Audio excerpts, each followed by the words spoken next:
در حالی که باید نینتندو رو اثرگذارترین کمپانی در صنعت بازی ویدیویی بدونیم که دلیلش رو بعداً جای دیگه مفصل توضیح میدم. پلی استیشن آغازگر واقعی بازی سه‌بعدیه. سونی با عرضه پلی استیشن با قدرت پردازش 32 بیتی و گرافیک سه‌بعدی خیره کننده معادله بازی ویدیویی رو برای همیشه تغییر داد و نینتندو رو پی پاسخی برای بازی دلربای پلی استیشن فرستاد.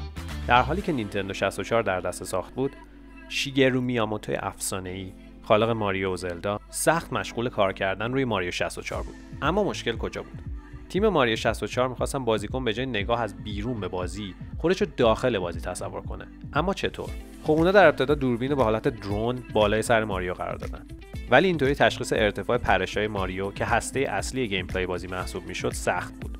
پس گفتم بیاین دوربین رو بذاریم پشت سر ماریو و این باعث شد بازیکن‌های ویو ابدی به پشت ماریو داشته باشن. بعد گفتن دوربین رو از حالت زوم خارج می‌کنیم که این باعث میشد ماریو با حالت خنده‌داری کوچیک به نظر بیاد.